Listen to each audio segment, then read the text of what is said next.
check.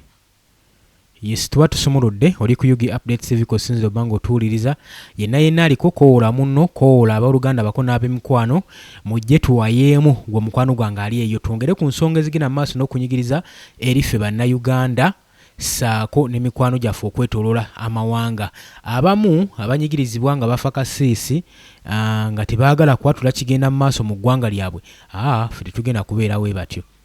Tugenda kwogera ekigenda maaso n'okuba nga kitunyigiriza mu ggwanga lyattu Uganda. Tovaako nkyabanoonyeza wano kandabe. Yes, mbadde mbagamba nti ebigenda maaso mu ggwanga erya Kenya mwabirabye gwa tannabiraba sooka weerabireko n'oluvannyuma tugenda kuba nga tweyongerayo.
Embeera egenda maaso mu Kenya ndowooza abo Kenya bagezaako okulaga nti nno gavumenti yaabwe bagiwa omulimu omusolo tebagusasulira bwereere obalaba nga abaserikale bali ku ddute nga banyiikivu nnyo ku bigenda maaso bannansi bo bakola gwabwe ne gavumenti erina ofuba okulaba ng'egenda mu maaso n'okutereeza embeera egenda mu maaso. Kakati si birungi eri muganda waffe neyiba waffe mulirwana waffe William Ruto ebintu byamubijjidde dda naye ng'entabwe eva ku ki? Entabwe eva kwongeza bbeeyi y'akafuta fane ewaffe n'emugaduumula muddamu ffe tusigala tumoga bumozi totunula butunuzi mmwe mumanyi oba gambuse oba gakkiridde ffe tebitukwatako azongazi mulya munywa bannayuganda munnayuganda waazuukukira ng'ali ku seerisembayo nga takyalina kyakulya. Era simanyi na kumanya gavumenti ya Mwami Yoweri Kaguta Museveni eremeddwawo okufuga Uganda. Uganda nga yensi esinga okuba nga nnyangu nnyo okufuga. Bannayuganda nga bansi mu nsi be bantu kyekitonde ekiri mu nsi kye nali ndabye ekisinga emirembe era ekifugika. Bannayuganda mufugika. Bannayuganda mufugika. Era nze newunya ne gavumenti eno eremereddwa otteeka ebyetaagisa mu nkola ne gambu bannansi bagifuukidde akayinja mu ngatto then kitegeeza gavumenti yennafu. Akabonero akalaga nti no gavumenti yennafu. Kubanga omuntu asobola okutambuza ebigere okuva e Nansana n'ayingira ekibuga nga talina wadde 10 n'agenda n'ayiiya n'afuna ekyokulya n'addayo ewaka n'enkeera waatyo talina mulimu muganya omutonderawo omulimu. Be bantu no gavumenti beegenda maaso n'okufuga gwe mukwano gwange mpuliriza. So twebuuza nti bano abantu ki kye balowooza ddala eggwanga lyabwe balifaako? Bwe baba nga balifaako ddala munnansi wa Uganda akulemya atya okufuga? Omuntu asobola okukera ne mu kibuga nga talina mulimu n'agenda n'avaayo ng'amaze okukola ez'okulya n'adda ewaka. Kati olusinga emirimu gibaddewo gulooza Uganda yandifaananye etya? Teri kintu kisinze kuddiriza ggwanga lino nga gavumenti zino ezeremeza mu buyinza kyokka nga tezirina kiddako. mwali okimanyi nti waliwo ebituuka gavumenti n'efiriizinga kino kati ekiseera kye tuliko tukkirize oba tugaane gavumenti yaffe yafiriizinga tekyalina kyeyina kyerowoozeseza bannayuganda nti kino kyekiddako sikisuubira mujja kukkiriza oba mugaane bwe tuba tutunuulidde ku statistics gavumenti zezeefugiramu bannayuganda babadde ba mirembe nnyo naye Kenya just ebbeeyi yayongeddwamu bwongezi ey'amafuta walabye ekibuga we kyagala okusaanawo walabye gavumenti ebaagala ogiwunzika Ssekyanzi Sorod ogambye kwetuli eddoboozi kweri webale nnyo webale nnyo nkwagala nnyo era nkutumiddeko nnyo Ssekyanzi Sorod kakati bano bannaffe ab'e Kenya bo bali solid ebbeeyi y'amafuta yaduumuuseeko buduumuusi katono nnyo weekati ne baagala okuwunzika gavumenti kyokka ffe wano gavumenti yaffe tugikwasa ekisa gavumenti yaffe wano ya mukisa nnyo olw'ensonga woba otunuulidde ku mirembe gyabwe Museveni byakomplaininga byakleiminga nti nno embulugimu ezo yasangawo zaali zifuukidde bannayuganda ekyambika mbunayagala azze embeera mu nteeko ebyo bo banyiiga bati embeera zaabwe bo ebanyiigiramu n'okutuuka okwagala okugenda mu nsiko ebanyiiga ennyo nga gavumenti ya Amini Obote zigenda mu maaso n'okubeera nga zituntuza bannansi we beekyawo ennyo bo bakwata mmundu ne bagenda mu nsiko ne basamba ensiko kyokka wano bo bakyalina omukisa ogw'otereeza buli kimu nti social media yajja omuntu n'oba okuba pulaani ez'okugenda mu nsiko gavumenti yategedde dda ne kaki ekibadde kibatwala mu nsiko ekifo ky'okusooka okwebuuza ki ekibadde kibatwala mu nsiko bakwata bukwasi bakubuuza kibuuzo kimu bakuteekako buteesi nti gw'oli muyeekera wabula ne bateebuuza ki ekikutwala mu nsiko kyokka nga balirako olw'ensonga nti social media weeri ebiruma bannayuganda bipositingibwa mwandigee nti nno mukyakozesa bu post banks zino okupostinga obubaluwa zandibeetuumyeko nga temumanyi nawa nez'amakulu temwandizisome naye wano oliyo aba scrollinga bye n'alaba information gabannaye batebayisibwa ne bano abasajja nyina kinjaga okwebuuzaako intaneti bagiraba we baba bagiraba tebalinamu kaseera ke batuuka ne beesika binaga ne bannaye bino bye bituuka mu ggwanga lyaffe bye bano abantu ababeera mu ggwanga lyaffe embeera gye balimu ngambi waliwo we batuuka ne basaasira munnansi kati ffe tuggyeyo ddoboozi tetukutte mmundu mmwe gye mwakozesa ffe tuggyeyo ddoboozi na kukozesa intaneti okulaba nga tugenda mu maaso n'okwemulugunya ebikyamu bye mutukola tetwagadde kukwata mmundu tetugenze mu nsiko naye n'eddoboozi lino okumanya nti nno kyakulwanyisa ky'amaanyi gavumenti etya era ekankana eddoboozi obudoboozi eriyisizzaako ndowooza yakayisa bills mu paalamenti amateeka agakkakkanya eddoboozi lino byakayitibwa mu paalamenti sovereignty bill yayisibwa amateeka amalala ga protecting first family nalyo etteeka eyo lyayita bona bagezaako okusilensinga ddoboozi baadvocates abagenda mu maaso n'okwogera tebalina mmundu amateeka ng'agenda mu maaso n'okuyisibwa gwe tunuulira amateeka gayisibwa nga batagetinze Robert Kyagulanyi Ssentamu tebalina mmundu Robert Kyagulanyi Ssentamu talina mmundu si wa amagye teyagendako mu military academy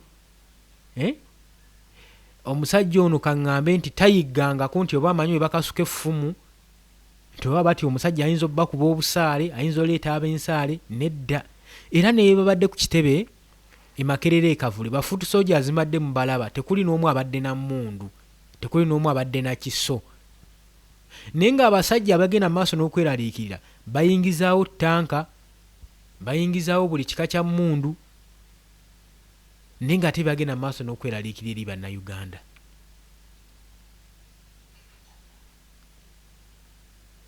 Waliwo eyakajjako bamuyita Leonia Nakitayimbwa. Erinnya oligase wamu linnemye okusoma oba lyeddyo Kitayimbwa oba Kitayimbwa. Naye nga weebale kubeerako ogambye hello Ugandans, tetuli ba kisa naye kirabika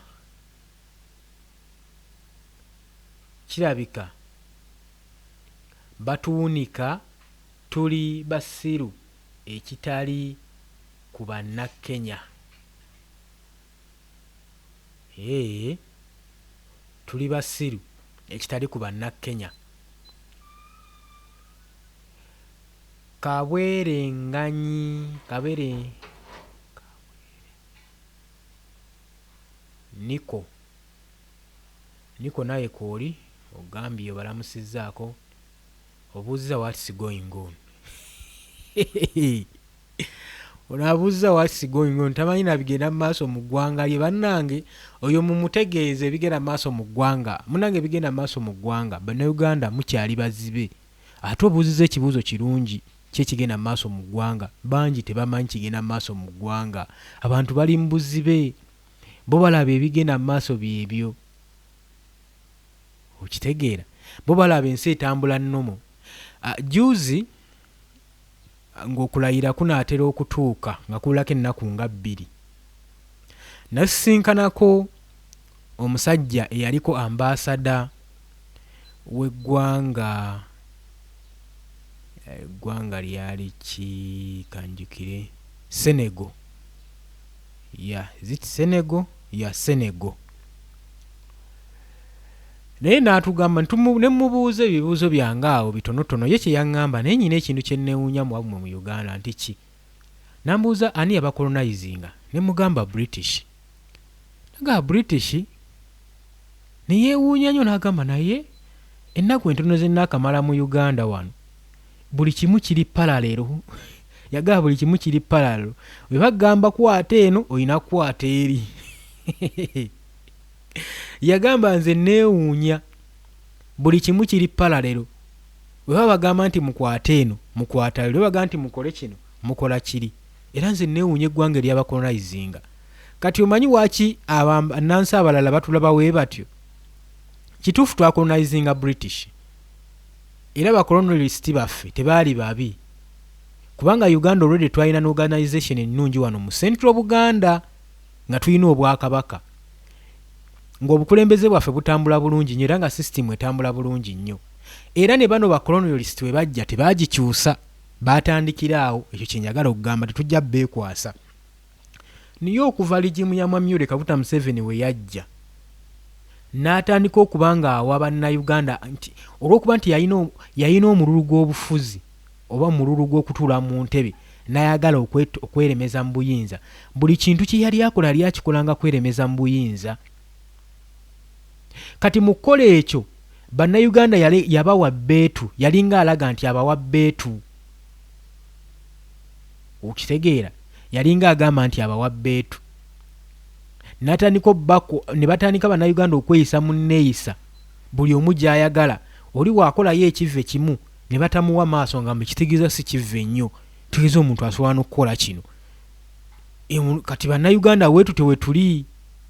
Yensonga lwaki ebintu biri paralelo, era yensonga lwaki olaba gavumenti esobola okuyisa trade order n'eyisibwa Bannayuganda ne watavaayo n'omu wadde awanika ku mukono wadde akaayana wadde ademonstratinga ku nsonga eyo, era ne bayisa n'ekiteeka ekirala era nga kyakubafuggaza era ne watavaayo n'omu.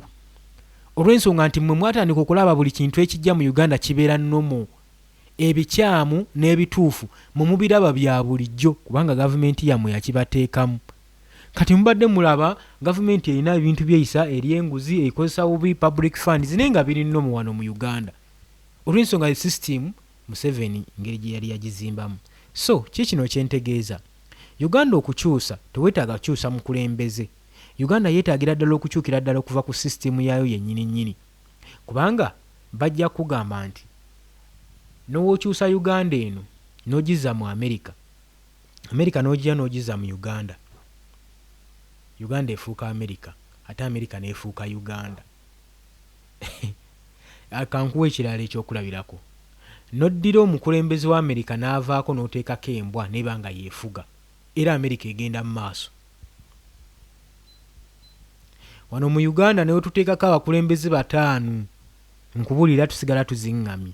Olaba omu yatubonyaabonya kati we tuteekako 5. Singa tetuukyuse sisitimu eno gye tufugirwamu, mbabuulira tewali kigenda kukyusibwa wano mu ggwanga Uganda. Newe tunaakuba akalulu, newe tuneekalakaasa, yo okwekalakaasa tukusobola, ebyo twogerako byogere.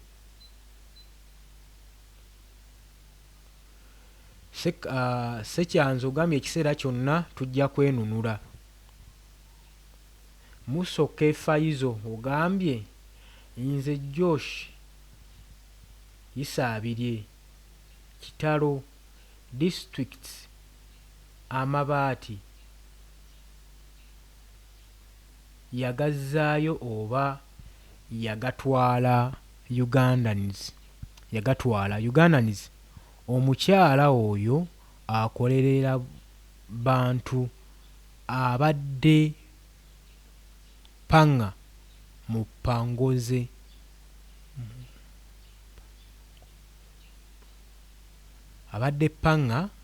mu mpango za puulu jju. Okay, gw'otyo wooteesezza abadde akolera abantu, ffe tetukigaana, naye kyonna ekyekwesa emabega w'ensonga eno tugenda kuba nga nakyo tukinnyonnyola, tugenda bba tukinnyonnyolera ddala bulungi nnyo. Kakati bannayuganda, ebigenda maaso mu Kenya mubirabye, naye ebigenda maaso mu Kenya wandigambye ffe tetubisobola, tebiyinza tuukako wano. Lwaki olowooza wano ewaffe tebiyinzika? Kati zino ensonga. Bannayuganda temumanyi kye kitegeeza to fight for your justice. Bannayuganda mmwe bantu abatafaayo nga balinnyirira eddembe ly'omuntu omulala. Kitegeeza mukuziddwa, mulereddwa nga mulina omutima ogw'obutalumirirwa muntu mulala. Naddala ng'ekintu tekinnakutuukako. Ebyo bibiri. Bannayuganda tulinda nnyo ensonga esooke tukwateko n'otutuukako, tusooke tuleyizinga eddoboozi lyaffe. Kye kitufudde abanafu, era y'ensonga lwaki gavumenti ya Museveni ekyatufuze paka nali nebbanga. Ensonga ey'okuna, bannayuganda tutunulira bizibu by'abantu balala ng'ebizibu byaffe. Tulaba nga ebyabalala tebitukwatako. Kubanga tuba tetusuubira nti n'ebizibu biyinza okwetooloola ne bituuka ku extent, ku stage ey'okuba nga bitukwatako. Otegedde ensonga eyo? So bannayuganda tetunnatuuka kutunuulira nsonga ndala eziruma abalala nti naffe tusaanidde ozeenyigiramu kubanga kiyinza otulya naffe, omanye ekiri atabaala. Bannayuganda ekyo tekituliimu. Era ekyo nno omusango nnyo gye muli mwe bannayuganda.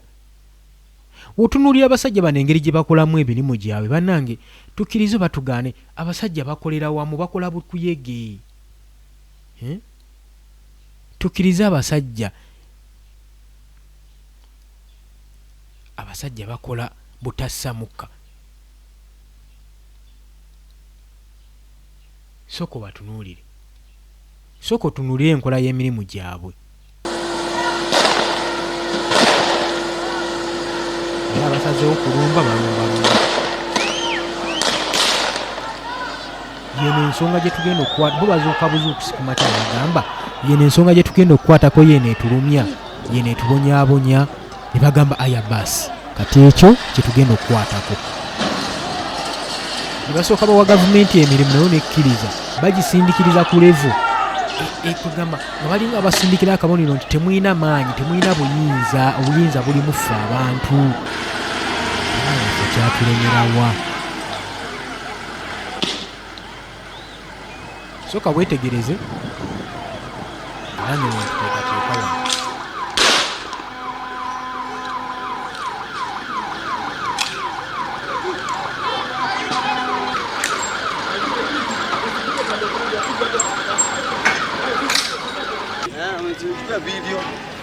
bwe ebyokwerinda bakuterawo n'olulayini nti kakutanda n'osala wano nawe n'oba mugezi n'ogamba abasajja bangambye essala wali era sijja kusalawo. Kitegeeza n'ab'obuyinza bawa abantu bano respect mu kwekalakaasa kwabwe kubanga ensonga ebeebaluma nabo ebeebanyigiriza wamu.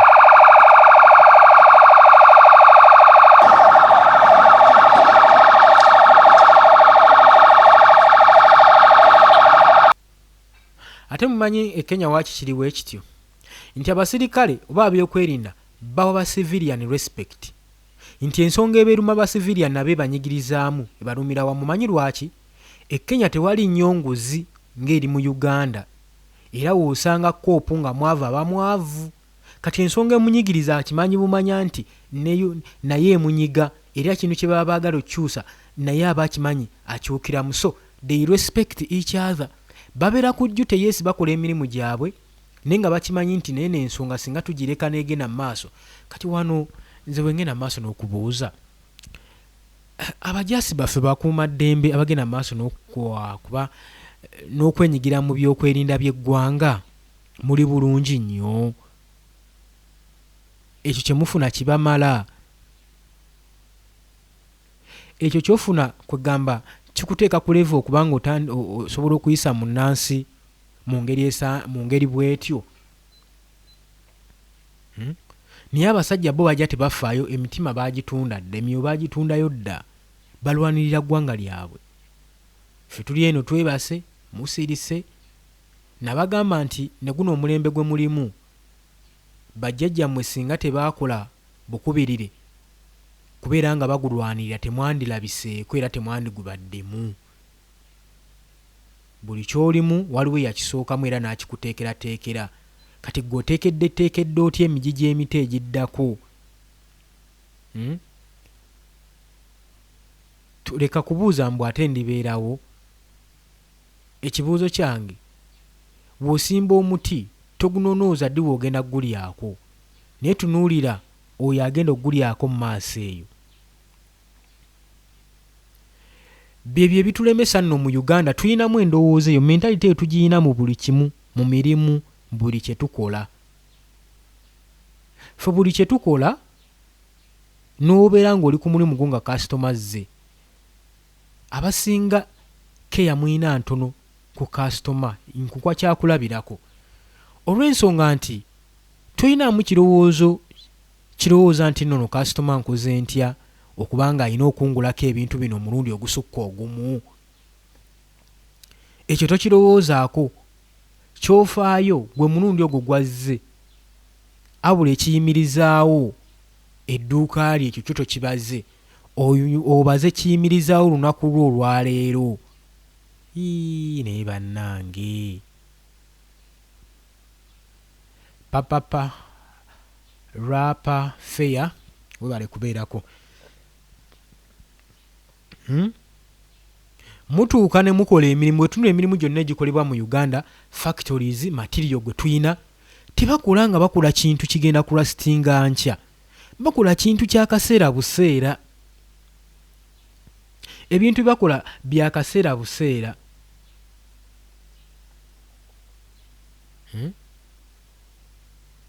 Lwaki tukola ebintu bya kaseera obuseera ne tutakola bintu bye tugenda kwenyumirizaamu gye bujjako mu maaso eyo?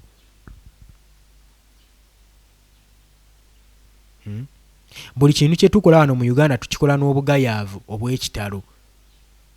Ebintu bingi bye twandibadde tukola wano mu Uganda, naye ate ebintu bingi nnyo bye twekwasa ebitunafuya mu mitima. Bannayuganda sigamba tetusobola kwerwanako, naye tuli banafu mu mitima, tetwekkiririzaamu. Tetulowooza nno wetukolawo ekiti ne wetukola kiti kijja kubeera. Tetukiina. Simanyi lwaki Mukama yatumma obuvumu obwo. Era kino nkibagamba era nejjo nakibagambye nti Robert Kyagulanyi Ssentamu nawaanaaba akomyewo wano mu Uganda takyesigama nnyo ku bannayuganda, ate kibaatulira nti mu butuufu temugasa. Kyokka nga byakola akolerera mmwe, alwanirira mmwe. era waabanga kiri ekyamuwa ffeemu nga yajja yeesigamye ku mmwe bannayuganda ku luno pulaani ze endala nnyo era tewali azimanyi era y'ensonga lwaki gavumenti etandika okweraliikirira nti takyesigama nnyo ku bannansi yabavuddeko dda kubanga munnansi ye muntu ow'okuwugula ow'okuwuddisibwa amangu ennyo. Njagala okuwa ekyokulabirako we tuba tutunuulidde omulamwa gw'olwaleero sipiika Anita Among saga etambula mu maaso okubanga yakwatiddwa mu ngeri y'obuswavu ng'alinga atabakolerangako byambyone mu gavumenti yaabwe. Okuyisa sipiika Anita Among mu mbeera weetyo eyo babadde bagezaako kusika attraction n'attention eya munnansi okusobola okugulira omuntu omu ekifo ky'obuganzi mu ggwanga basobole okuyisaawo ebyabwe nga musumagiridde ku biri. Teri akwasa mateeka nga bakwata muli wanguzi mu ggwanga n'abeera exposed nnyo nga yebakoze Anita Among.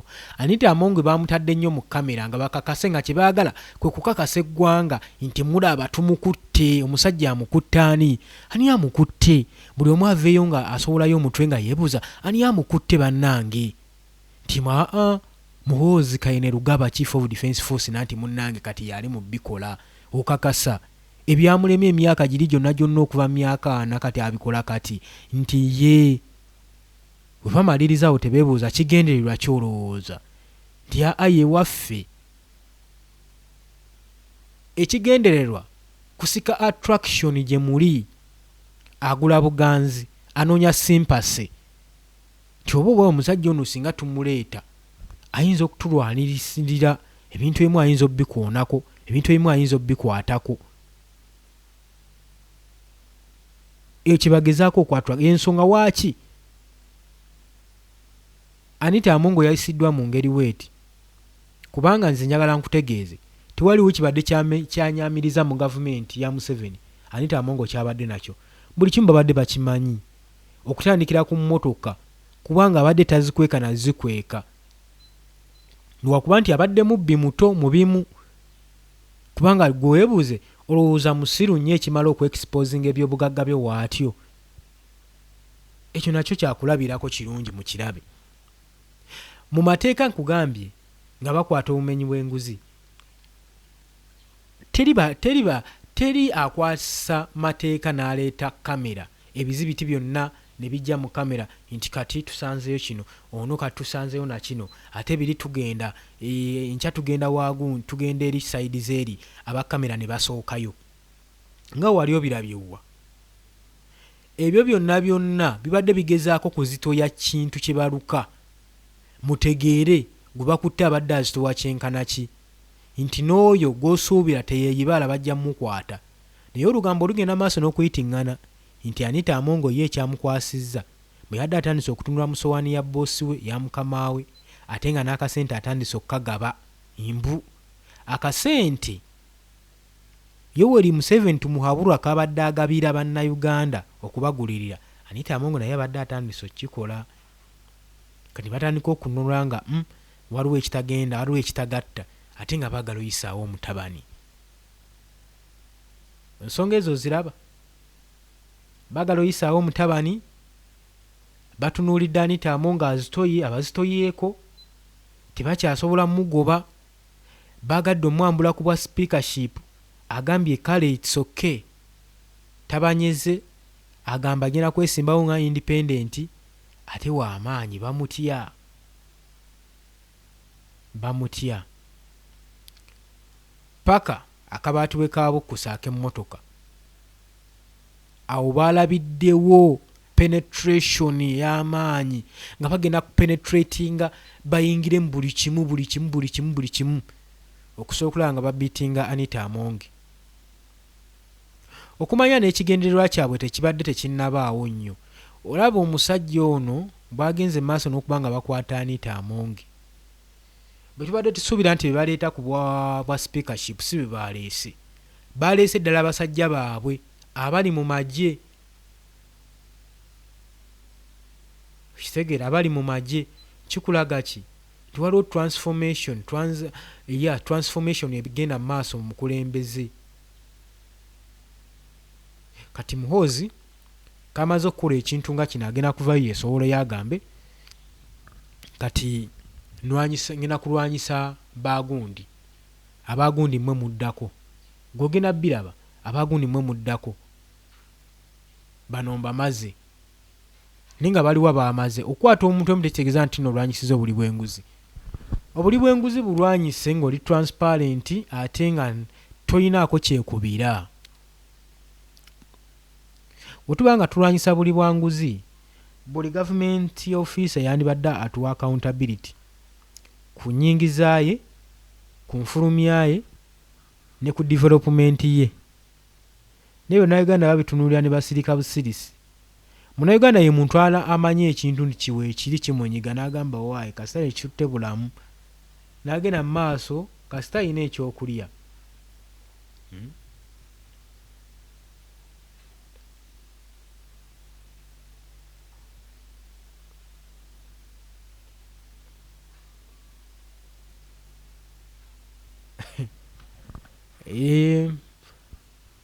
Mukose nkulaba oli wa puulu naye ffe tutunudde tubalinze mu koona awo tulabe ekigenda mu maaso. Ffe tekitugaana kwogera bye tusaanidde okwogera, ate era nkukutegeeza ggwe Munnayuganda toyogera olw'okuba nti waliwo abaagala okuwulira by'oyogera. Yogera ebigambo by'oyogera ng'osindika message bubaka. Tuyogera nti no waliwo abaagala okukulikonizinga olw'okuba nti onoonya fame, olw'okuba ng'oyagala bakumanyi omanyikibwe. Omwo tukoleramu ensobi nnyingi, n'oba oluusi nga ne by'oyogera bya mugaso byandigasse ku ggwanga, naye olw'okuba nti onoonya fame, ensobi nnyingi ze tukoleramu. Ekigambo fame ekyo kisibu nnyo kimenteyininga. Abakimenteyininga ebiseera ebisinga bafundikira balina sayidi enkyamu gye bakutte, ne babeera nga bafuuse kirumira mpiri bbiri, ne babeera matankane ng'empale z'aba7, nyimpi si nyimpi, mpanvu si mpanvu. Eno tumusuubirayo gy'ali n'eritaliiyo. Kati kireetawo great confusion eri abo abakulaba n'abakuwuliriza. So w'obeera ng'olina obubaka bw'oyagala osindikira mu bannansi, sindika nga gw'osindika bubaka. Tosindika olw'okuba nti olinako ky'oyagala okwogera. Awo ndowooza mmaze okukolekitingawo. Nyongera obbajukiza nti oli ku Yugi Update TV kwe musinzira okuba nga mutuwuliriza. Embeera egenda maaso mu ggwanga yeeyo. Saagala kubakisa. Tugenda mu maaso n'okubeera nga tunnyonnyola nga bwe nabagambye ku nsonga ezigenda mu maaso n'okunyigiriza Bannayuganda. Nti tutunuulira bannaffe bo basobodde okimeekinga. Bo basobola okimeekinga. Aba oli awo abasinga temumanyi migaso gya kukyusa bukulembeze. Omukulembeze okubanga eggwanga likyusa abakulembeze kina advantage. So n'okubanga abakulembeze balemeza mu buyinza oluusi no era kirina advantage nti omukulembeze kimuwa omukisa n'omwaganya okutuukiriza ebyamulema okukola oba okutuukiriza missoni ze bye yali ayagadde okukola. Tetukigaana era olweyo olukadde lwe lumanya ensonda. Twandigee nti nno gavumenti eno yemanyi Bannayuganda, naye ate etuuka ekizibu ekiriwo nti etuuka ekiseera n'ebamanyirira awo nga tekyasobola kukyusa neyeefaako yokka. Kati ku myaka 4 gavumenti gyemaze mu buyinza, ekyamazima bingi bandibadde bakoze naye bibalemye okukola. Gavumenti eno esaanyiza obusaanya bintu naye baasangawo. Okitegedde? Kati advantage y'okulemera mu buyinza neefundikira nga tekyaliwo ku sayidi yaabwe. So omukulembeze singa badde bukyuka, olwesanga nga buli mukulembeze alina ekikye kyagenda mu maaso n'okukola. Buli mukulembeze ajja alina kyatondawo, buli mukulembeze ajja alina pulojekiti gy'ateekawo, alina kyakyusa ku ggwanga. Kati yeyo advantage ey'okukyusa obukulembeze. Oli kyatamanyi buli muntu alina by the way different ideas. Tulina different ideas but with the same goal, kyokka with a different purpose. Kyebasinga mu mbuuza njogedde kaki. Tulina same ideas. Abakulembeze bonna abanajjako balina idea egi emu. Tulina ideas za njawulo. Tulina abakulembeze bonna balina ideas ez'enjawulo. Kyokka bonna obeetegereza balina goal egi emu ya kuggusa ggwanga lino diteeka ku ntikko. Kyekyo gy'osanga Museveni ayogera, Amini kye yali ayogera, Bobi Wine naye kyayogera. Balina goal egi, naye goal eyo gituukiriza balina different idea. The idea y'omu weegaana twabulwa weegaana. Leka tugezeeko eya Kyagulanyi tulabe. Si kulemerako paka myaka 4 we kiba kiganye kite kiwo mulagame wayi kiganye soko tryingeko kwa idea yo tulabe yoba kinagguka. Kubanga you have the same goal but with different ideas. Kati ate wano we mutategeera, they have the same goal but with a different purpose. Goal ya government yali nnungi, niye purpose ekigendererwa kyo tetwakimanya era kyatusobera. Era twebuuza niye ekigendererwa kya Mwami Yoweri Kaguta Museveni twabula kyali ki? Goal yo twagimanya agala kulaakulanya ggwanga, agala dituusa ku ntikko. Niye ebigendererwa bye bye mu bino byonna. Ebigendererwa bye byali byakweremeza mu buyinza. Abasinga njagala muteekeyo nnyo omwoyo, mulemenga kutunuulira ideas zokka omuntu z'abateera ku mmeeza ne goolo. Wabula mutunuulira ne purpose, ebigendererwa. Bigendererwa bye biri ki? Ebigendererwa bye biri bitya? Abasinga awo we tubulira ate era ne tubibuusa amaaso. So nno kyabulabe ggwe mukwano gwange ali eyampuliriza. Nabagambye ngenda kubanga mbateekateeka wano ku mukutu guno ogwa Yugi Update TV. Okubadde temutugulira data, ffe twewaayo kukwata akatono ke tuyina tusobole okubeera nga tuspreadinga ekigambo ekibazzaamu amaanyi n'essuubi. Nagamba ebiseera ebisinga ebigambo by'oyogera birabikanga ebitaliimu nsa, birabikanga ggwe abyogera tebikunyumira na kunyumira, era owulira tebirina na lugendo. Naye ate ku ludda olulala abalala bibakolera olunaku, baddamu essuubi nga bawulidde ku bigambo byo. Nga bagamba waayo olaba ne gundi ayogera waatyo, mbadde mmanyi ekyo ekizibu nze akirina nzekka, naye olaba ne gundi akyogeddeko. Waayi kangume tuli bangi. Tutambulira ku ssuubi lye litufuula okuba nga tukyali abalamu mu ggwanga. So toggwangamu ssuubi newankubadde ogezezzaako nga bigaanye.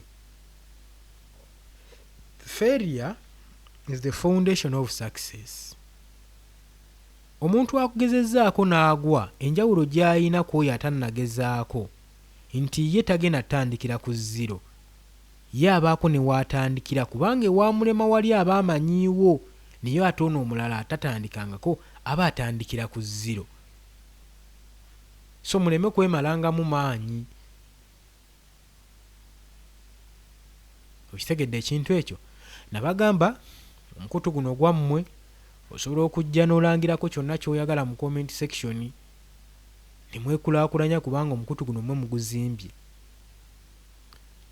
Nyongera obbajjukiza nti oli ku Yugi Update TV kw'osinzira okuba ng'otuwuliriza.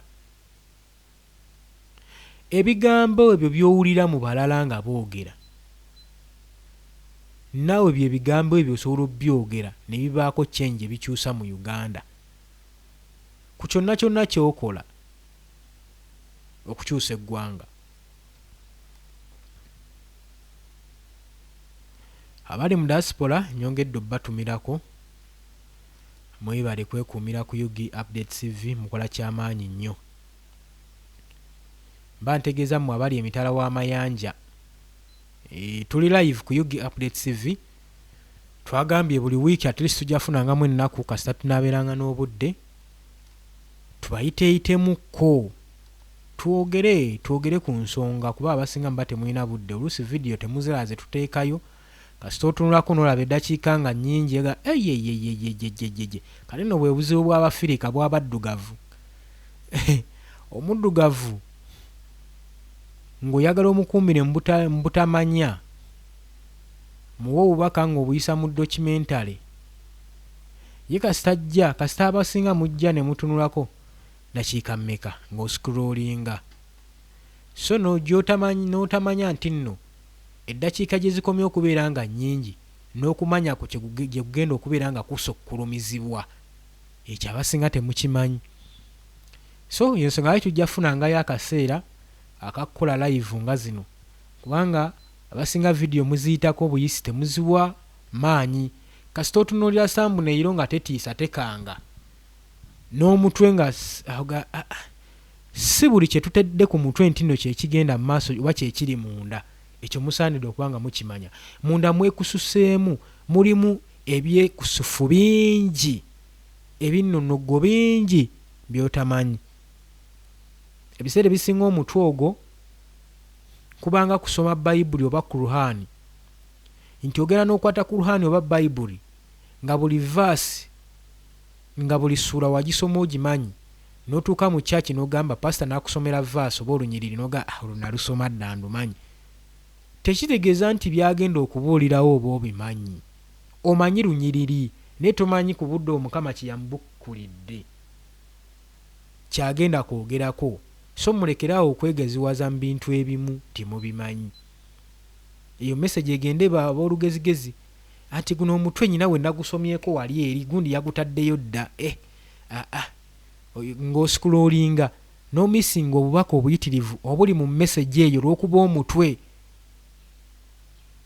ndoza example gye nkuwadde ennungi tugende mu maaso yes oli ku Yugi Update TV live gwatanna tweyungako oba nawe ayagala otweyungako kirira wansi waliwo ekigambo subscribe nagamba towerabirako namukadde akadde ako kakuyambako kuwa notification message okusobola okutegeeza nti no katuyingiddewo okubeera ng'oli kwegamba oli mweteefuteefu ku bigenda maaso mu Uganda tukyagenda n'ensonga tugenda twogera ku nsonga ezigenda maaso eri bannayuganda ezibaluma manyi munnayuganda ye muntu munnanga atalina buddukiro ye enkoba za mbogo ekijja kye ekijja n'abeeraawo anayagala omununuza anajja n'anunula naye okudda ku mulamwa gwe guno mu ababadde beeraliikirira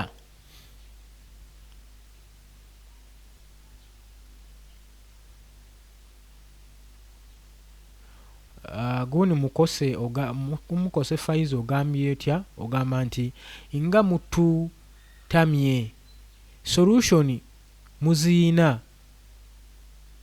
mu nsiko weewaava obukulu muziina mu nsiko weewaava obukulu nedda musoke oli mukyamu solution si yagenda mu nsiko era mu nsiko si yeewaava obukulu mu bantu mwe mwava obukulu bano abantu be basalawo okutuuza mwami Yoweri Kaguta Museveni mu buyinza era be bayinza okusalawo oyiye okumuggyako ekyokugenda mu nsiko yeyagala kulaga bannayuganda nti ali siriyasi omusajja yagala muggyako ne bamubaakinga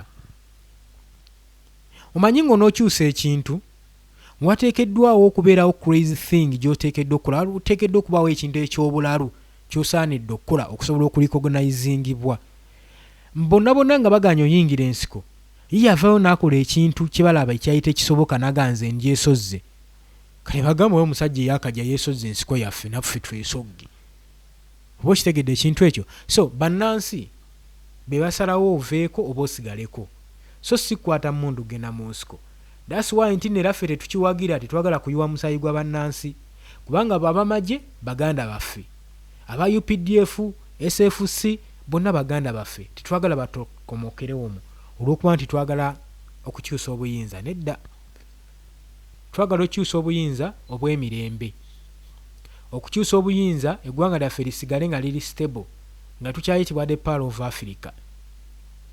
Kyokka ate kibadde kinyuma nnyo okukyusa obuyinza nga bukyuse mu ddembe. Ne tuddawo ne tukisinza omukulembeze waffe amazeeko emyaka 4 Yoweri Kaguta Museveni tumuhabulwa nga n'ensi zisobola okujja okulambula ku mukulembeze ono eyawaayo obuyinza mu mirembe era omuntu akalakasa eggwanga emyaka 4 naye nalaba eggwanga engeri gye likyukamu. Bannansi ekyo kye basaba kye bagamba abula kikyamu nnyo okupaatika ku munnansi obukulembeze nga gw'omuteeyako tamwagala. Kikyengezaako okubalaga ebigambo njogedde bingi naye n'obulwamu omulamwa. Omulamwa guli nti bino byonna ebigenda mu maaso wansi wa Anita Amongi byonna biri feeke, byonna bya diversion, birina kye bigezaako kuliyeetinga ekiri mu gavumenti ekinene ekijja. Balina gwe bagezaako okwagala okulicogonizingibwa mu byobufuzi by'eggwanga Uganda. Waliwo gwe baagala oteeka ku front page nti oyo yabikoze era ajja bikola. Nze ngambawe nti bwekyanga tutandika campaign kuva mwaka gwa 2021 ng'ekibiina kya National Unity Platform kyakajjawo, Bannayuganda bangi abayiye omusaayi abafiiriddwa ababuziddwawo. Bannayuganda bangi abatwaliddwa mu kkooti ne basingibwa omusango nga tegubasinga. Enguzi ebadde nnyingi okuva olwo. Nze ngamba Muhoozi Kainerugaba ebintu byandibadde asookerako wabanga abadde anoonya ffeemu n'okuba recognized mu Bannayuganda yandibadde asookera ku bano ba prisoners, ba political prisoners. Nagamba nze nga Muhoozi kitange yabakwata Museveni naye kyali tekisaanidde nsazeewo mbate n'ata abaana abo. Toyinza kuŋŋamba omuntu abadde agenda maaso n'okwewaana nga waakutta abantu n'abatwala mu basement. Kati ssaawa zino alina ekikolwa kyazzaakole ndi kati kijja mufuula ffeemu era kijja kubeera nga kwegamba kimulabisa okuba nti nno mukulembeze mulungi eri eggwanga olw'ekikola ekimu kyakoze ate nga nako kandibeera kazannyo kaabwe ak'okusuula opposition. So ebintu ebisinga temukyamuukirira nnyo olw'okuba nti birimu ebbugumu n'omuliro. Museke mubyekkaanye mubisunsule mumanye nti kino kiri weekiti ne weekiti. Kato Hope webale kubeerako. Webale kubeerako.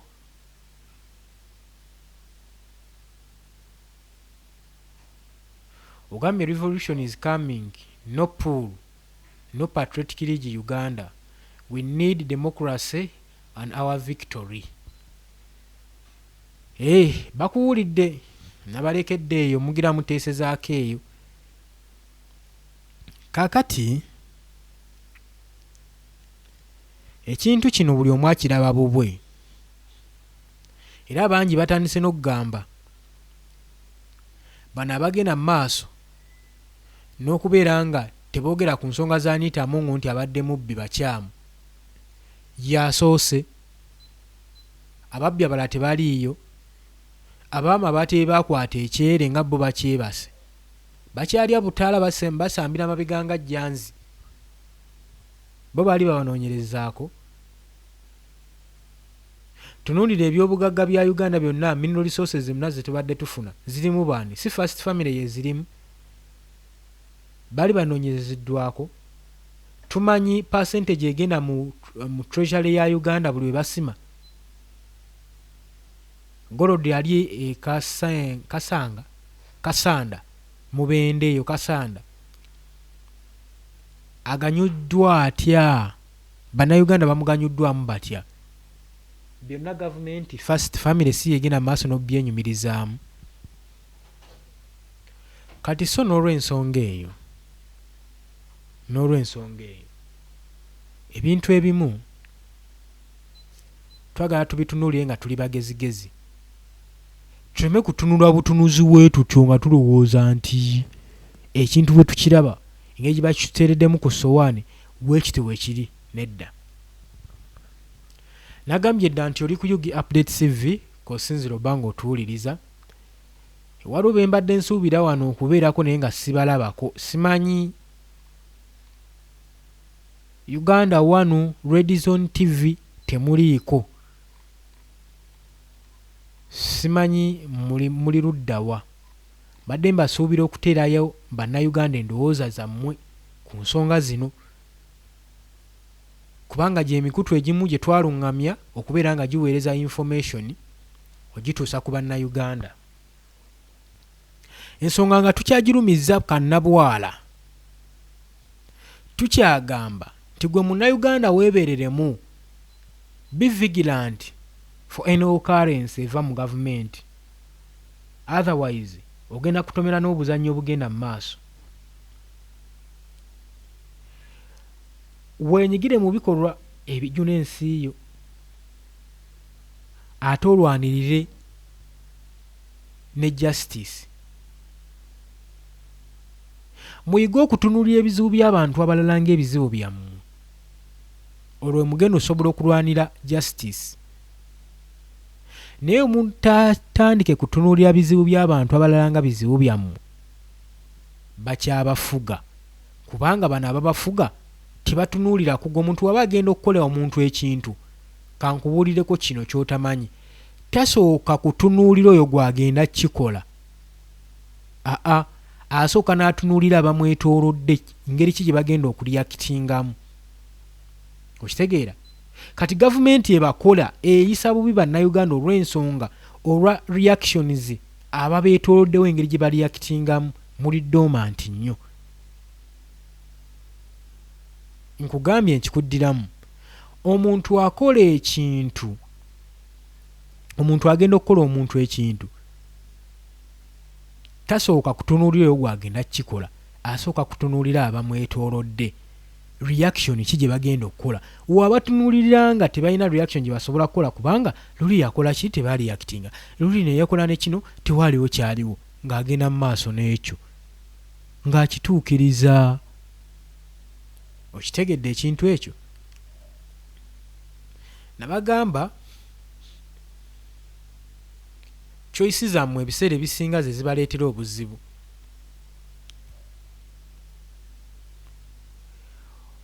Oli waddemba okusalawo nti nze nnonze kino ntambula na kino, naye ate toli free ku bizibu ebigenda okuva mu choice gye wakoze. Bankikuteere mu luzungu wono okitegeera. You are free to choose, but you are not free from the consequences that comes from your choice.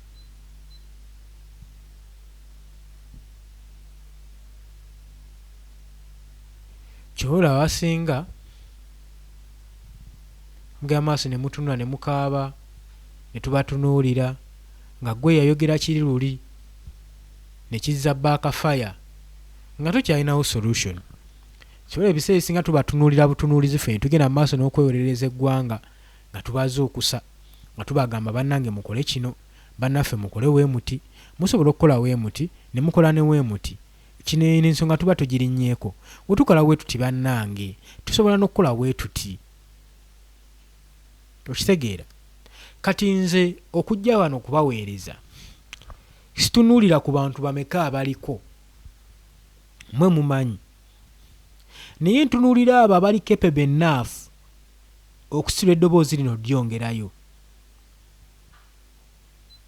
kuba nkimanyi bajja ditambuza lituuke ku bannayuganda. Uganda ng'enaafuna enkyukakyuka tetwetaaga bantu bangi. Seetaaga ggwanga ddamba lya miliyoni 40 kujja ku Yugi Update TV nti ndi live bawulirize byenjogera. Ne wenfunayo abantu nga 5-4, abantu abo basobola ositula eddoboozi lino ne balibunya mu miliyoni z'abantu 40 ne bategeera ekituufu ki ekyokukola. So ekyokuba nga tolina abantu nga tolina ffemu tekikulemesanga kwogera. Yogera eddoboozi waliwo ajja odditambuza. leka eddoboozi waakiri lifuuke lya mugaso lifuuke feemu mu ggwanga newankubadde gwe toli feemu. Leka weefuule ow'omugaso mu ggwanga newankubadde abalala tebakulabamu mugaso. Ate mulina okimanya nti kyotegeera si kyekyenkomeredde. Muyige okukoppa ku ntegeera y'abantu abalala. Bannayuganda bye bitulemesezza mu bufuzi buno kubanga batufuga obumbula. Titwebuuza ensonga tetuzitegeera. Tuli bwe tutyo. Naye ku luno kemba kuttemu ndi baakuzuuku kuba mwagala temwagala. Twagala baganda baffe abali emitala w'amayanja abatasobola na kulinnya kigere kyabwe wano mu Uganda nabo bakomewo. Okimanyi nti essuubi lyabwe libali mu ggwe. Gwe buli w'ogayaala. Okimanyi nabo obeerawo obagayaalizzaamu.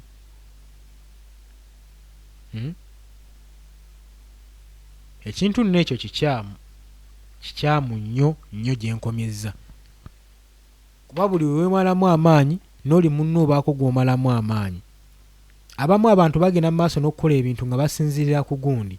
Ekyo nakyo kitegeere. Waliwo abantu bwe batyo anti olaba gundi akozewo ati ekitegeeza kino kirina bbeerawo ekiti. Kakati ye ensi gye tulimu. Ebyo ebifaananyi bye mbawa bye bifa mu ggwanga erya Kenya. Bo bali solidi. Balwanirira eggwanga lyabwe bagamba tebagenda kudda mabega. Bo bagenda sigala balwanirira eggwanga lyabwe newankubadde mmwe eryammwe libalemye okwerwanirira. Oba mulowooza aliwo abagenda okuva mu mawanga g'abandi bajye babalwanirire? Teri. Gwe alina okwerwanirira. Ate muyige n'okukolera awamu obukuyege okusobola okutuusa n'okutuukiriza ebigendererwa byammwe. Ekigendererwa tosobola kituukako bw'omu. Nedda. Mulina okukwatagana in the different ideologies. Mukwasaganye endowooza n'amagezi ag'enjawulo ago ge mulina ge mba mukozesa okubeera nga mubaako change gye mutuusa ku kintu. Back on the point. Tetugaana twali tuli ku nsonga y'okukwatibwa kwa Speaker Parliament Anita Among n'engeri gy'ayisiddwamu n'ebigendererwa lwaki bamuyisizza bwe batyo. Ebigendererwa ffenna tukimanyi ka tukitegedde nti baagala kuteekawo transformation, kukyusa bukulembeze. Era kino kugeringa welcome. Welcoming introduction y'omuntu gwe baagala okuyingizaawo. Kuba era y'ensonga okiraba obuyinja bugenda eri ye. Nti Muhoozi yakoze kino, akoze kiri Chief of Defence Force, kati era mujaganye Muhoozi agenda kulwanyisa abantu bangi nnyo nga bwe yali alwanyisizza baani. Nga bwe yali alwanyisizza ki mu ggwanga. Abadde taliraba nga ligenda mu maaso. Bannayuganda abadde bafa mu campaign abadde tabalaba.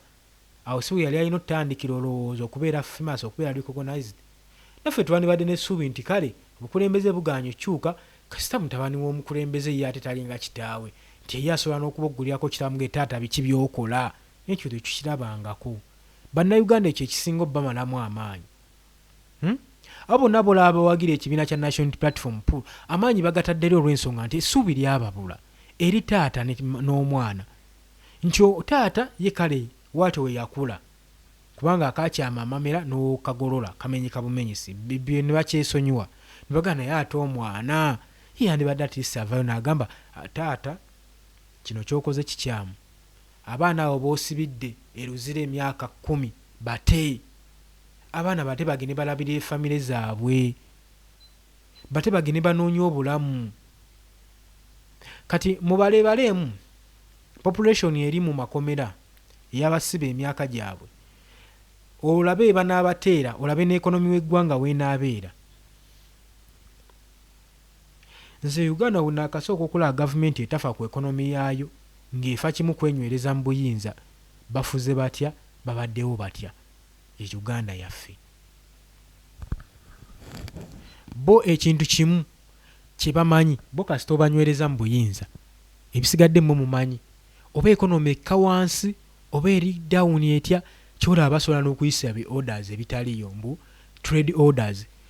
trade order yaleetebwa okubeera nga kwegamba lyetteeka lyaleetebwa okupanishinga n'okukkiriza ekonomi y'eggwanga Uganda wansi nga bagenda mu maaso n'okola demolitions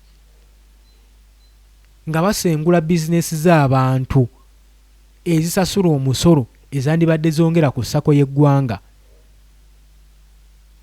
Kati bizinesi z'abantu eziri mu downtown muzisengudde muzimazeeyo mulowooza omusolo guva mu uptown. Omanye ebizimbe ebyo by'abaana ebiri mu uptown ate sibanenya nammwe abayisa amateeka temumanyi oba bibulonginga ku ani temumanyi kumanya oba bisasula omusolo. Abo basajja abali mu gavumenti abanene be bagenda mu maaso n'okuwuninga ebizimbe ebinene mu Kampala mu kwetooloola eggwanga lyonna era tukimanyi bulungi nnyo tebisasula musolo. Kati abantu abasasula omusolo ate obanyigirizza golooza ekonomi y'eggwanga egenda bbeera etya? Era nze neewuunya nnyo abakulembeze baffe abalowooza asimanyi omusolo guva mu basajja abagagga nga bahaamu nga baani. Obwo obutumbaavu nakwewussa. Omusolo guviira ddala ku muntu wansi ono asiika capati wano gw'ogobye ku kkubo. Be basinga okuteeka mu ssako ly'eggwanga, be basinga osasula omusolo, be bayimirizaawo eggwanga. Abo ye ekonomi y'eggwanga. Ne kati nabagambye tweweemu emyaka 3 oba 2 tugenda kulaba kye bayita economic depression mu ggwanga lyaffe. Ebintu bingi bye muyinza okulabako mu myaka 3 oba 5 okuva ne kaakati. Omuli economic crisis mu ggwanga lyaffe. Omwo ogenda kulabamu ne cold war. Cold war negenda kuvaawa? Egenda kuva mu biwaayi bya mirundi ena. Egenda va mu kibiina ekya NRM n'ekya Patriot League Uganda. Cold war ekyekimu. Ekibinja ekirala ebibinja bibina ebyo bibiri. Ebibinja ebirala mwe muli ekya UPDF, Uganda People's Defence Force, saako ne Special Force Command aba SFC. Ebyo ekigenda okulietingawo cold war mu ggwanga lyaffe Uganda. An army within army, a party within a party. Kati onompulirira omuliro. Simanyi muba mubiraba butya naye nenze wenti wembiraba. Nanti nagambye oli ku Yugi Update TV kusinzira obanga otuwuliriza. Ffe tukyagenda mu maaso. Twabagambye tugenda baweereza. Twagala okuba nga tuggula amatu ga bannayuganda n'okuggula obwongo bwammwe muyige okwerwanirira. Bannayuganda muyige okwerwanirira.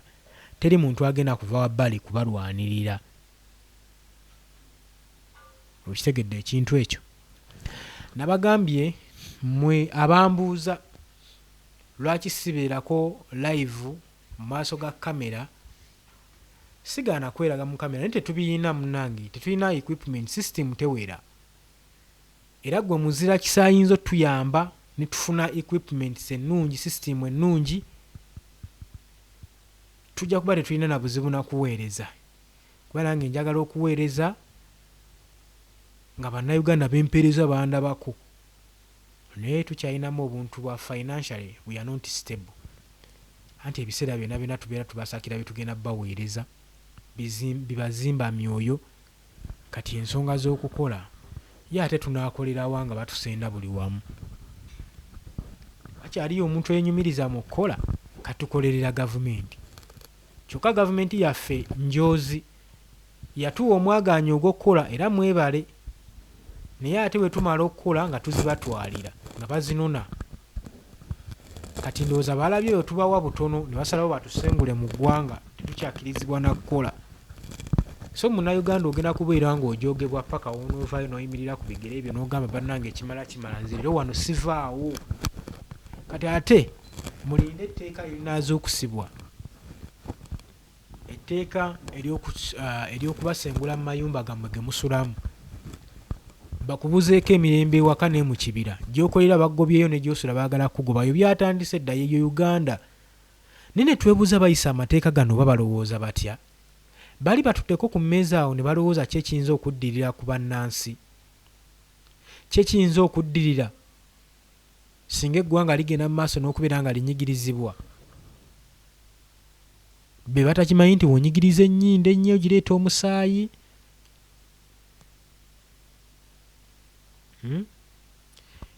Bannayuganda mwenna mwenna bwe basuulidde ebizimbe byammwe nze siyinza nakubasaasira munansonyiwa okwogera bwe ntyo lwa nsonga ebyo ebikolwa nga bigenda mu maaso n'okubeerawo bitandikidde eno mu Kampala nga mubiraba nga temuvayo kwekalakaza kuba tebiri mu bitundu byammwe kati bituuse wammwe mulaba musaanidde okubeera nga mulumizibwako mukompaseetingibwa musaasirwa kyokka nga ali osobola okukiziyiza n'ekitatuukirira ojjukire bwe bayimiriza etteeka lino erya trade order lisooke liyimirire baali balaba nga kibakoze kikyamu era baagenda maaso n'okwevunaana bo nga bo olw'ensonga kye baali bakoze kyali kikyamu nnyo naye olw'okuba nti baatunulamu nga tebasobola kompaseetinga abantu bano bonna be bamenyedde ne basalawo nti ekikolwa kino kyabadde bakola kigende mu maaso baleme kompaseetinga bano be bamenyedde bizinensi zaabwe n'amayumba gaabwe otegedde ensonga eyo kati gwawo ne bakubikka akakookolo n'ovaayo ng'ogamba owaayi busajja butya yalemeddeko busengula n'eri batandise okugirayo n'eno batandise okugirayo ebyo byonna byakutiisatiisa nakuwuddiisa olw'ensonga nti byagenda okukolebwa nga bamanyi kye bakola kikyamu naye ne balinda reaction yo nayo neebula tebaagiraba kati babula reaction yo ne bagamba ekitegeeza bano abasajja banafu nnyo weebati kye babasalawo okuba nga bagenda mu maaso n'okuteerawo embeera eyo nabagambye wano buli kimu tujja kuba nga tubaza okusaba ongo oli ku Yogi Update TV kw'osinzira okuba nga otuwuliriza nkimanyi muliko batono mu biseera bino naye gye bujjako mujja kuwera munaategeera nti information gye mwetaaga eri wano mujja kgenda mu maaso n'okubeera nga mukola ki nga mujja mpola mpola wetuddako ku nsonga endala egenda mu maaso n'okuteerawo bannayuganda okuba nga tuli mu mbeera eno tutunuulidde okunyigirizibwa ennyo okwa gavumenti yaffe akazito Robert Kyagulanyi Ssentamu ali mu diaspora kagenda mu maaso n'okubatikka abasajja abakubisizza sanctions nnyingi era zibeeraliikiriza ekyo tekyandibadde kya makulu naye kyokka n'eri gye baadde balina essuubi mu Democratic Republic of Congo Felix Tshisekedi yabagobayo kati bafundikidde tebalina kyakukola ssente ze babadde babba eziva mu mawanga mu foreign aids zirabika okuba nga zaaliŋŋibwamu eggere naye zino naye zibadde zibadde teziyamba munnayuganda badde bazikozesa for personal use oyo akibadde mu ntambi nga gwe kiyamba kati byonna tebikyaliwo Tshisekedi abagobye eno obuyambi tebakyabufuna mu foreign countries kibasazeewo kyeki basazeewo akazito bakateeke ku bannansi baabwe bakunyigirize paka wonoowanika kyokka tebamanyi nti bwe bagenda maaso n'okukunyigiriza ng'osengula bizinensi zo nabo baba tebafuna eggwanga liba lyongera kubeera nga ligwa mu katyabaga k'ebyenfuna obadde oli ku Yogi Update TV naatera okumaliriza mikwano gyange gwayagala okukola ki waliwo abansabye enamba eya WhatsApp temuvaako ngenda gibatera mu komenti awo WhatsApp namba yeriwa temuvaako kati nimubeereeko awo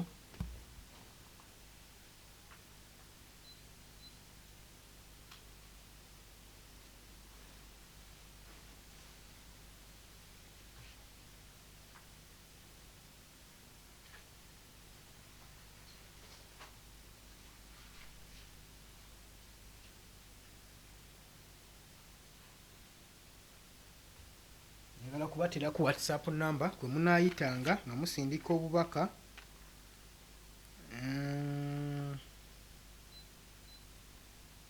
yes oli ku Yogi Update TV kw'osinzira obbanga otuwuliriza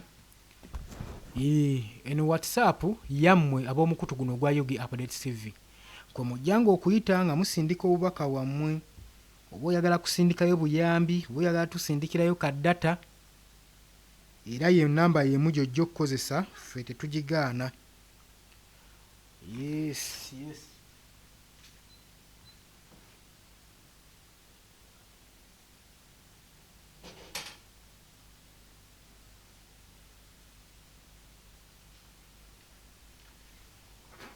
nga kubanga njibateera wano mu comment section. It is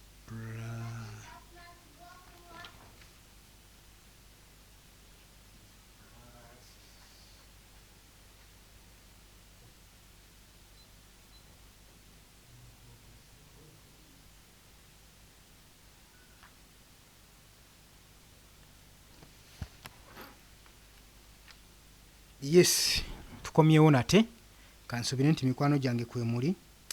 Enamba gyendi mu kubateerako wano wadde nyina okubanoonyeza enamba etagenda kubanga ebasumbuwa mikwano gyange. That's 256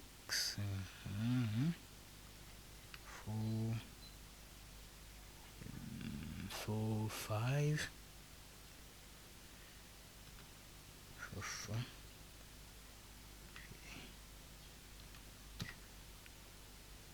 yes, eri plus 256 745 344 364. Kati ye namba eyo gye mugenda okutandika okuyitako ey'omukutu guno ogwa Yugi Update CV. Yes, gye mbawadde gye muba muyitako.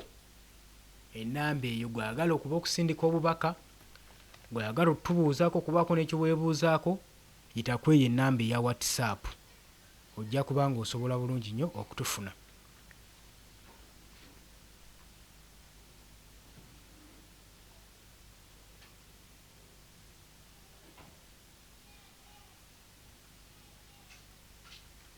Abali emitala w'amayanja, abali Qatar, Oman, Dubai, Saudi Arabia, nyongera okubatumirako. Mukolera ddala ekintu eky'amaanyi ennyo. Mwebale kubeeramu, mwebale kwebeereramu, mwebale kubanga eddoboozi lyammwe musindise eddoboozi lyammwe mwena ba advocates abali mu ggwanga abali emitala w'amayanja. Mukoledde ddala ekintu eky'amaanyi okuzza mu bannayuganda essuubi. Ekyo kyo nkibeebaliza. Nammwe katugende maaso n'okuba nga tubasabira musobole okuba nga mukomawo mu ggwanga lyammwe. Newankubadde bigenda maaso mu ggwanga bitiisa, naye tumanyi gye bujja maaso. Tugenda kulwana butassa mukka butassa mwoyo, tusobole okubeera nga tubaako naffe kye tukyusa mu ggwanga lyaffe. Naffe tutandika okwerwanako bannange. Naffe tubeeko ne kye tulwanirira ku mulundi ogumu gwokka weeguti. Tubeeko ensonga ssemasonga gye tulwanirira mu ggwanga lyaffe. Kale olw'obudde munzikirize nkome wano bannange. Enamba y'essimu ngibateereddewo, ngibawadde. Tunasinkana enkya ku makya. Tusinkane enkya ku makya. Mbaagala nnyo. Mweraba.